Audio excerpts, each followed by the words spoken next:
Olá, estudantes, professores e professoras da segunda série do Ensino Médio Presencial com Mediação Tecnológica. Sejam bem-vindos e bem-vindas à nossa unidade curricular de aprofundamento Povos Amazônidas. Eu sou o professor Dário Pinheiro, do componente de Sociologia. Vou acompanhar vocês nesta UCA, mas não estou sozinho. Olá a todos, sejam muito bem-vindos à nossa aula. Eu sou a professora Shirley Botelho, do componente de História. Vamos então conhecer o tema da nossa aula. A aula de número 7 tem como objeto de conhecimento representação dos povos e comunidades tradicionais e indígenas. O detalhamento deste objeto é associações indígenas e as lutas sociais, uma abordagem prática na contemporaneidade amazônica. Vamos agora à nossa aula.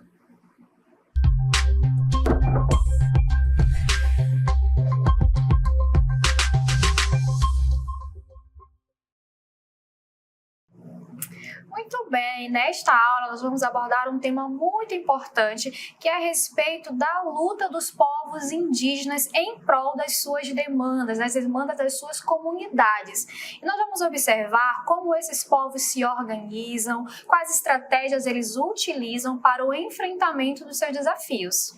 Eu quero chamar a atenção de vocês para a tela que está presente aqui. Observem aqui. É uma plenária, tem vários povos indígenas aí representados, estão reivindicando seus direitos e com o título Protagonismo Indígena no Brasil. Mas tem outro detalhe que eu também quero chamar a atenção de vocês, é na nossa legenda. Observem, vigília de indígenas durante a negociação do capítulo dos índios, está, entre aspas, na Constituição 1988. E aí, professora Shirley, poderiam lhe chamar a atenção. O termo índio não é mais usado na contemporaneidade, é verdade. Mas por que nós trouxemos este termo desta forma escrito aqui? Porque é assim que consta na nossa Constituição. Percebam que ela foi idealizada, escrita e promulgada no ano de 1988. Já avançamos em muitas lutas, como nós iremos ver aqui na nossa aula, vocês vão acompanhar esse processo que fez com que deixássemos de entender dos índios como um termo próprio para designar os nossos povos originários, os indígenas. O tempo avançou. Mas só uma curiosidade, professora, para mudar uma palavrinha na Constituição não é assim tão simples. Fica aí a dica para as nossas organizações, porque com certeza eles estão tentando. De qualquer forma, está dito por que na lei continua. Pode mudar? Pode, mas não é tão fácil. Vamos continuar aí com o nosso protagonismo indígena. Então, o protagonismo indígena no Brasil, ele tem emergido com vigor nas últimas décadas, o que sinaliza uma mudança significativa no reconhecimento dos direitos dos povos originários. Um dos marcos cruciais para esse movimento foi exatamente aquilo que nós já comentamos no início, a Constituição de 1988, que é a nossa Constituição e que está em vigor nos dias atuais. E ela estabeleceu importantes garantias legais para os povos indígenas, como, por exemplo, o direito à terra, à cultura e à saúde. E também esse direito à autodeterminação, que é muito importante. O que seria o direito à autodeterminação? É o direito que os povos eles têm de se autogovernar, de se estabelecer suas leis, sua cultura, algo que é muito importante dentro desse movimento. Então, essas conquistas jurídicas, elas abriram caminho para uma crescente participação indígena em vários campos da sociedade brasileira. E já que a gente está falando desses caminhos que foram abertos e do protagonismo indígena, né, professor? Sim. Nós trouxemos aqui algumas personalidades indígenas que eu tenho certeza que vocês já devem ter conhecimento delas. São personalidades que atuam ativamente no movimento indígena.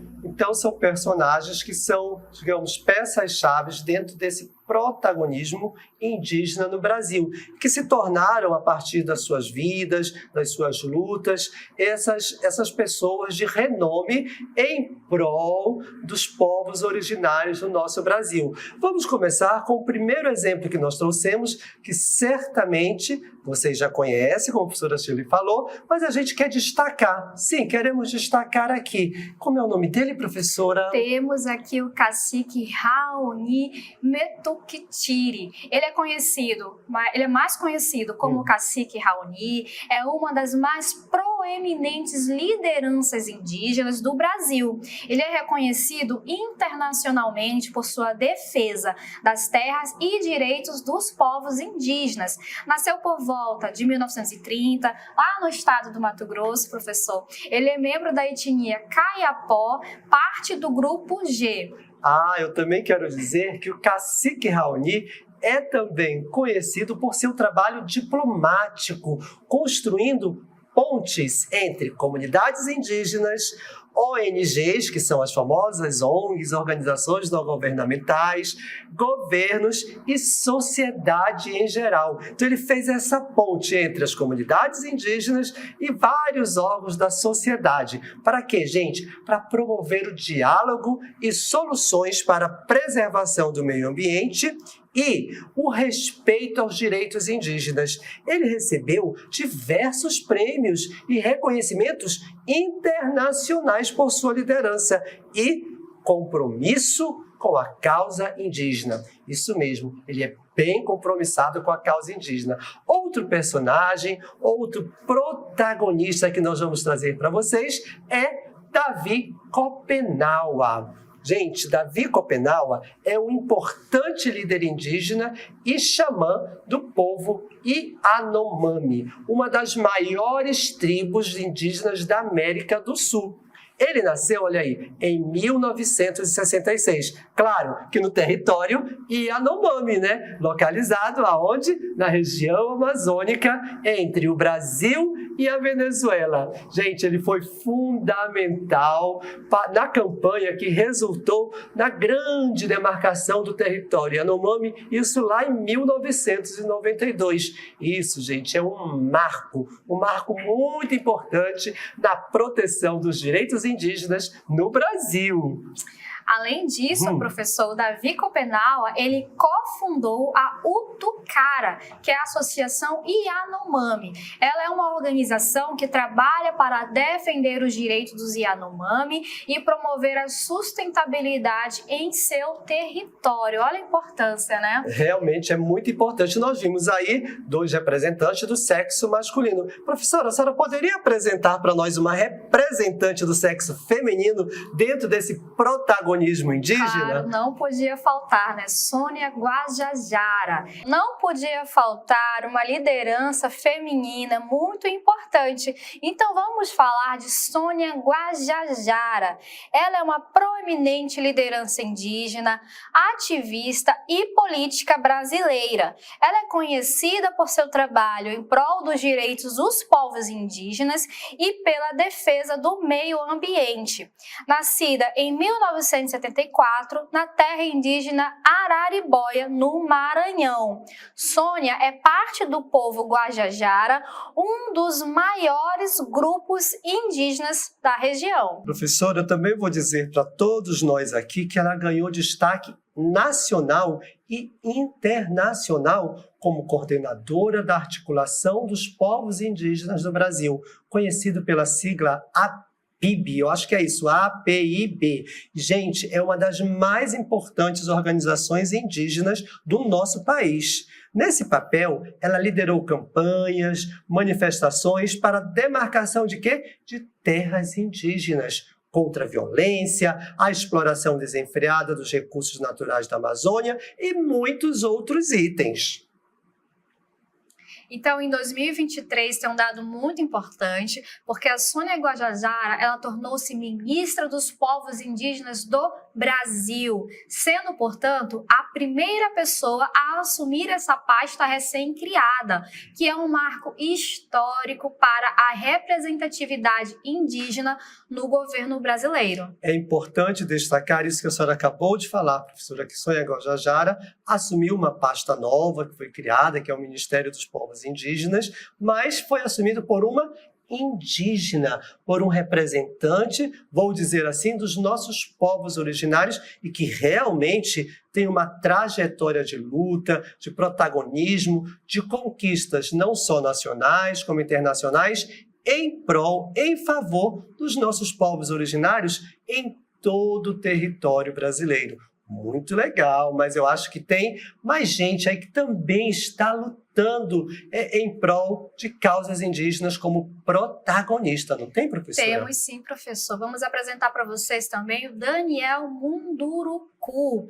Ele é um escritor, educador e ativista indígena brasileiro. Ele é membro do povo Munduruku, originário da região do Médio Tapajós, lá no Pará, nascido em 1964. Daniel é uma figura destacada na literatura indígena contemporânea e é conhecido por seu trabalho em prol da valorização da cultura indígena e da educação voltada para a diversidade étnica. Como Daniel, ele é autor, ele escreveu dezenas de livros para crianças, jovens e adultos, e todos focados na cultura, mitologia e tradições indígenas. Sua escrita busca exatamente isso, aproximar leitores de todas as idades da rica diversidade das culturas indígenas brasileiras, promovendo assim a inclusão e o respeito às tradições ancestrais.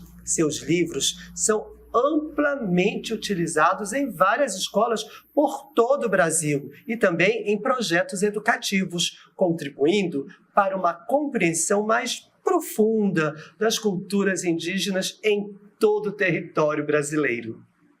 E nós temos também uma outra figura proeminente dentro desse cenário de luta no movimento indígena, que é o autor Ailton Krenak, professor. É isso mesmo, eu conheço muito bem, professora. Ailton Krenak, ele é um influente líder indígena. Ele também é escritor, é filósofo e ambientalista brasileiro.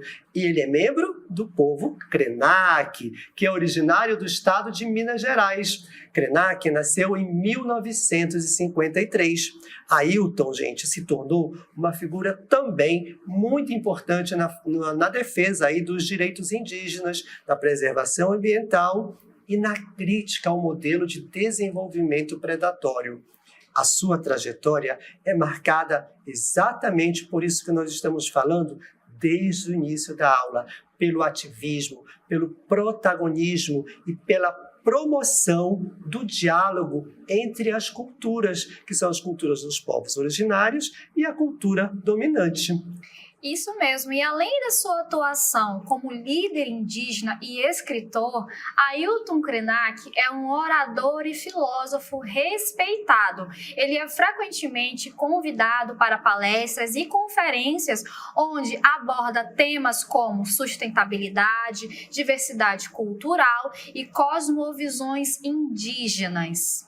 Vejam quantos exemplos nos trouxeram. Uma aula não seria o suficiente, professora, para mostrar para os nossos estudantes quantos protagonistas indígenas nós temos pelo nosso país que estão em luta, que estão se organizando, que estão reivindicando alguma coisa de melhor para o seu povo. Claro, isso não é tão fácil. Mas, para vocês entenderem, aí vocês podem perguntar, tudo bem, eles fizeram tudo isso, são importantes, têm representatividade social, mas o que é mesmo um movimento indígena? Já que eles são exemplos do que nós estamos falando aqui do protagonismo, mas teoricamente e na prática também, eles são grandes representantes de movimentos indígenas. O que é exatamente isso, professora? Então vamos lá. O movimento indígena, ele é um conjunto de estratégias e ações que as comunidades e organizações e povos indígenas desenvolvem de forma minimamente articulada em defesa de seus direitos e interesses coletivos.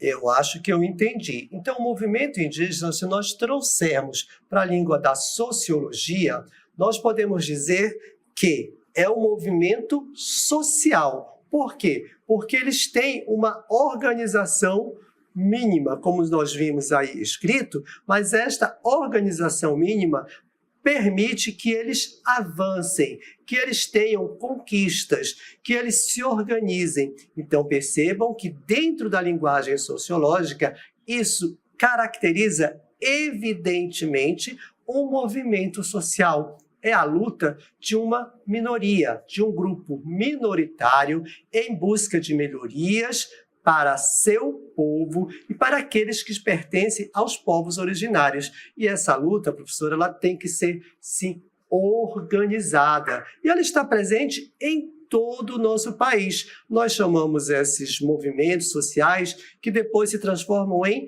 organizações sociais, não é isso? Isso, então essas organizações indígenas, as principais delas são locais e regionais, onde surgem em meio à luta pela demarcação e garantia das terras. E aí é uma diferença importante que o professor estava citando agora, entre esse movimento indígena e as organizações, porque essas organizações, elas têm particularidades distintas devido a diferentes processos históricos e culturais, mas elas compartilham objetivos semelhantes, como a afirmação e conquista de direitos. Então, a gente tem que compreender que existe uma multietnicidade de povos indígenas no nosso território. Portanto, existem as particularidades de luta entre essas etnias.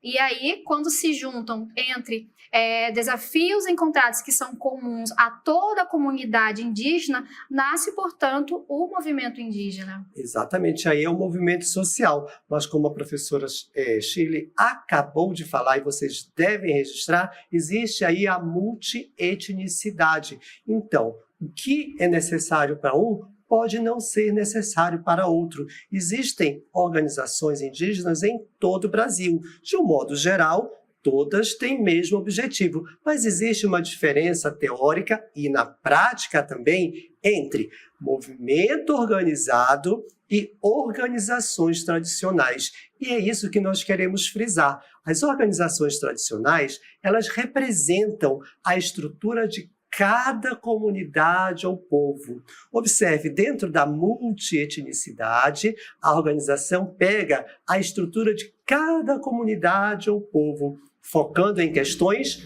locais e, vejam bem, interesses específicos. Porque, como eu disse agora há pouco, o que eu preciso pode ser que meu vizinho lá do sul, do nordeste, talvez não precise. Tudo bem, eu sou um movimento organizado, mas a minha organização tradicional tem um objetivo diferente do outro, não é isso, professora Sheila? Isso mesmo. E o movimento social indígena organizado visa uma abordagem mais ampla, conectando diferentes grupos e organizações para objetivos comuns. Então, quando essas várias etnias têm uma agenda em comum, eles vão trabalhar para que essas reivindicações elas sejam feitas de forma organizada através dos movimentos sociais organizados. É por isso que é importante nós destacarmos a diferença entre movimentos organizados e organizações tradicionais. É importante anotar que o movimento organizado, ele visa uma coisa mais ampla, mais geral, e o tradicional é uma coisa mais específica. Vamos voltar aqui só para afirmar que eles são a base, exatamente, os movimentos tradicionais são a base de toda a mobilização e luta política indígena, embora atuem localmente. Fornecem, gente, uma estrutura e o apoio para uma articulação bem mais ampla e a construção de um movimento nacional. É importante, sim, que eles estejam organizados localmente, cada um na sua comunidade. E isso é a base para esse movimento maior que vai acontecer e que acontece na prática em todo o país. E o movimento indígena brasileiro ele surgiu na década de 1970. Ele é uma articulação entre lideranças, povos e organizações indígenas com uma agenda comum de luta por direitos como terra, saúde e educação, que é a base da luta desse movimento. E é importante frisar, professor, que a década de 70, que ela é uma data aí que inicia todo esse processo de luta, né? É um período em que o Brasil estava numa ditadura militar e que os povos originários sofreram bastante nesse período. E uma organização num período como esse é algo bastante significativo da força que esses povos carregam. É por isso, professora, que nós podemos afirmar que esse movimento ele foi crucial para a inclusão de direitos indígenas avançados que chegaram até a Constituição de 1988 e tem lutado para que esses direitos sejam respeitados sempre, especialmente no processo de demarcação e regularização de terras indígenas, com grande foco na Amazônia Legal.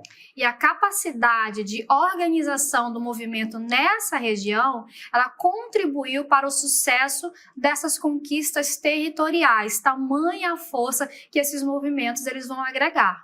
É por isso também que eu vou dizer, gente, além disso, e bem além, o movimento indígena foi fundamental para a criação da educação escolar indígena diferenciada. Nós temos hoje, sim, no nosso estado do Amazonas, uma educação escolar, um grupo de pessoas que preocupa-se em traduzir, escrever a educação tradicional dos povos dominantes e levar esse texto na língua materna. Permite, então, que cada povo indígena defina o seu próprio sistema de ensino-aprendizagem. É justamente, professora, não é desconectar-se. Tudo bem, são povos originários, mas eles vão entender a cultura do outro, inclusive a dominante, a partir de um material escrito. E a partir disso, os movimentos, as comunidades indígenas, elas também evoluem sem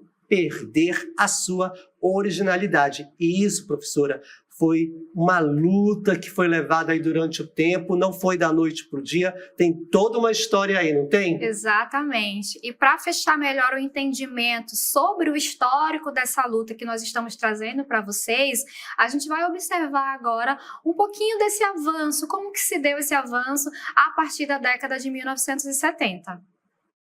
Década de 1970, fortalecimento dos movimentos indígenas, realização de assembleias indígenas articuladas pelo Conselho Indigenista Missionário, CIMI, surgimento de lideranças indígenas com projeção regional, nacional e internacional, impulsionando o surgimento das primeiras grandes organizações indígenas regionais e nacionais. E, por último, nesta década, a União das Nações Indígenas, UNE, surge como líder no movimento indígena. Na década de 1980, observa-se o amadurecimento do movimento indígena, com a formação de uma frente indígena em defesa dos direitos coletivos, abrangendo lideranças, organizações locais, regionais, nacionais e internacionais, bem como a identificação de necessidades e estratégias de cada povo indígena para fortalecer a base concreta do movimento e da luta.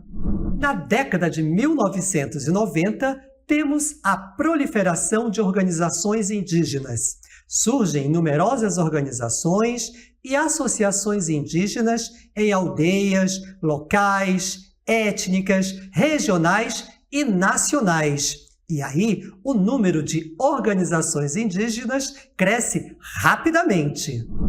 E a partir do ano de 2001, registra-se o crescimento do número de organizações indígenas. Na Amazônia Legal já existem 347 organizações indígenas reconhecidas. Essas organizações destacam novas lideranças indígenas como professores, agentes de saúde e agentes ambientais indígenas, que se tornam interlocutores com o Estado e organizações não governamentais. Chegamos então à primeira década do século XXI. Entre 2000 e 2010, temos o crescimento do protagonismo indígena. As novas lideranças indígenas assumem cada vez mais o protagonismo na luta por direitos. A relação entre as organizações indígenas e as entidades de apoio, bem como a relação com o Estado, começa a ser repensada. O próprio formato das relações sociopolíticas intra- e extra-aldeia passa por transformações significativas. Percebam que, a partir da década de 1970, lá no século XX, esses movimentos, essas organizações, elas vêm avançando com pontos positivos. Não é pouco tempo, não é pouca luta, mas eu posso afirmar, nós podemos afirmar que há avanços, isso é perceptível. A história nos mostra essa capacidade organizacional dos nossos povos originários. E eu digo mais, isso é saudável para o sistema democrático no nosso país. E hoje nós podemos até trazer para vocês exemplos de organizações que estão aqui na nossa Amazônia. Então, nós temos o Conselho Indígena de Roraima, com a sigla CIR, que é uma das principais organizações indígenas na Amazônia, atuando na defesa dos direitos territoriais e na promoção da cultura indígena em Roraima. O Conselho Indígena de Roraima, ele se destaca como uma das principais organizações indígenas da região amazônica, especialmente lá em Roraima. Ele foi fundado para defender os direitos territoriais dos povos indígenas e também desempenha um papel crucial na promoção e preservação da cultura indígena na região. O Conselho Indígena de Roraima, gente, não é a única organização indígena aqui na Amazônia. Nós temos outras que são muito importantes porque, como já dissemos e vocês já bem perceberam, os povos originários eles estão organizados em organizações tradicionais que formam um grande movimento nacional. Outro exemplo que nós podemos trazer para vocês é a Federação das Organizações Indígenas do Rio Negro, FOIRNE. Essa FOIRNE, ela tem uma atuação na região aqui do Rio Negro e a FOIRNE trabalha, gente, para fortalecer as comunidades indígenas e garantir seus direitos. Temos também outra organização muito importante que é a COIAB. Ela é uma organização que reúne várias associações indígenas da Amazônia, desempenhando um papel fundamental na articulação de questões indígenas em uma escala mais ampla. Então, vocês percebem que a gente trouxe aqui alguns exemplos de associações, que elas têm algumas agendas específicas. No entanto, em determinado momento, quando for necessário, essas associações elas se unem naqueles movimentos sociais que a gente vem citando. E as organizações locais, elas são uma base para os movimentos nacionais. E os movimentos nacionais, nós queremos aqui frisar para vocês que eles têm um tripé.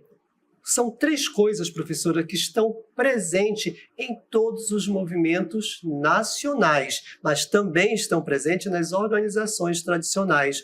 Os nossos povos originários mantêm e vão manter uma luta constante em prol da saúde, em prol da educação e em prol de suas terras. Avançaram em alguns pontos? Sim, como vocês perceberam, a luta é grande, já tem aí desde a década de 1970, em plena ditadura militar, até os dias atuais, os povos originários estão organizados politicamente em defesa da sua cultura. Isso é um ponto muito importante e, mais uma vez, eu peço aqui para frisar, como já dissemos, esse tripé que é comum a todas as organizações, sejam elas tradicionais ou movimentos nacionais: educação, saúde e terra.